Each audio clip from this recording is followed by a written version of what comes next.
Despite what the naysayers may claim, we are living in biblically prophetic times. Indisputable and irrefutable evidence is before our eyes if one cares to see it.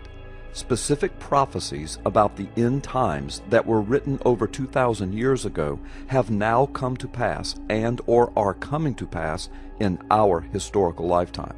And we are the only historical generation in the entirety of human history to see these exacting prophecies being fulfilled. There are 4 distinct prophecies to which I am referring. Consider each of them with me. After almost 2,000 years of dispersion throughout the world, the nation of Israel has finally been reestablished. Never before in the entirety of history has a nation been destroyed and the remnants of that nation scattered around the world. The nation of Israel lost their government, military, economic and trade systems, language distinctions, cultural distinctions, and their sovereign borders. The amazing thing about this occurrence is that the Bible prophesied that this particular dispersion would happen long before the fall did happen. And furthermore, the Bible prophesied that Israel would return to the land to become a mighty nation again in the last days. In 1948, the world saw this prophecy come to pass. We are the only historical generation in well over 2,000 years to see this amazing end-time prophecy unfold. Now we watch stories about Israel and the world's hatred for her every day. Secondly, in relation to this prophecy, there are also prophecies in the Old Testament clearly outlining an alignment of certain nations that would ally themselves together for the express purpose of attacking the restored last days Israel. These prophecies, over 2,500 years old, predicted that these nations would be enraged at Israel and would seek her total annihilation in the last days. Who are these biblically mentioned nations? Their modern names are Iran, Iraq, Russia, Turkey, Syria, Lebanon, Egypt, Libya, parts of Sudan, and Saudi Arabia. Does any of this sound familiar? We are the first and the only historical generation to see this prophecy being fulfilled. Egypt has now fallen into the hands of the Muslim Brotherhood, deep and mortal enemies of Israel. Libya will be next. We are living the prophecies. They are happening before our very eyes.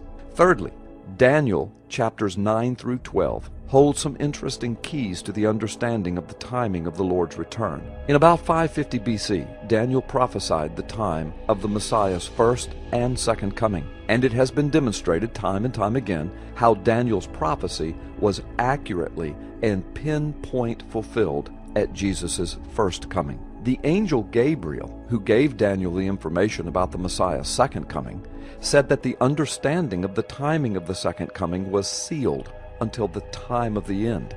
In other words, it could not be understood until this special period of history in which we are living. But in addition to other clues, Gabriel gave 2 conditions that would prevail at the time of the end.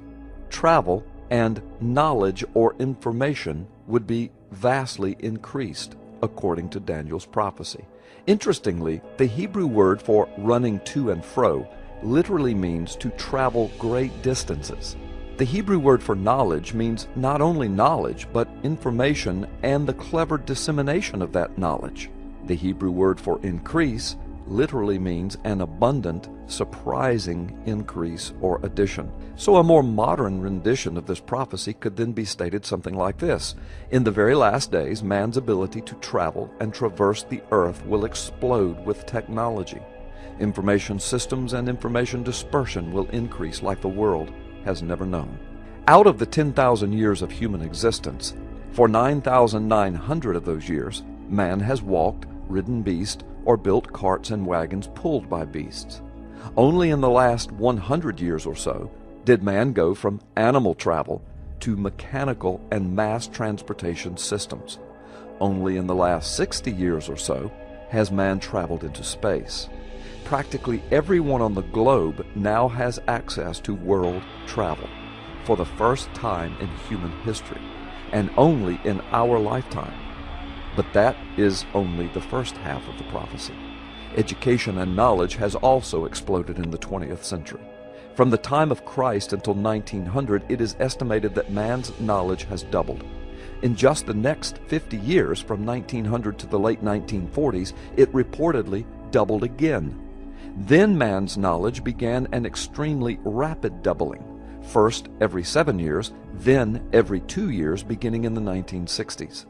It appears that the late 1940s or the early 1950s marked the time in history when knowledge and education and information vastly increased and literally began exploding. This explosion of knowledge just happens to correspond exactly to the rebirth of Israel in 1948. And the fourth amazing end-time prophecy that we are now living is from the mouth of Jesus himself. And this gospel of the kingdom shall be preached in all the world for a witness unto all nations, and then the end will come. When Jesus spoke these words, the gospel was not yet completed. He had not yet gone to the cross. There was no empty tomb.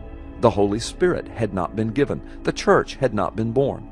The whole world had not been discovered yet, and the technology to take the gospel to the world had not been invented. But he spoke the words as an end-time prophecy, and now it is happening. Again, we are the only generation that has ever lived that is witnessing the gospel being preached to the entire world by information technologies invented only in the last 20 years. Now is the time of the end, according to Jesus himself. What I'm going to say next is very important. When the Bible speaks of the time of the end, it is speaking of man's time of wicked corruption and deceitful ruling and reigning being over or ended. And it is speaking of the beginning of the time of Jesus' reign, of righteousness and holiness, perfection, and a restored paradise. So for the born-again believer, the soon coming time of the end, or the last days of man's wicked rule, is something that we should look forward to, something we should pray for, something that should encourage us. If you do not know Jesus Christ as Lord and Savior, we implore you, call upon him today for salvation. The fact remains, we are living in the last days. We are the only generation to experience these specific end times prophecies. Even so, come, Lord Jesus, come.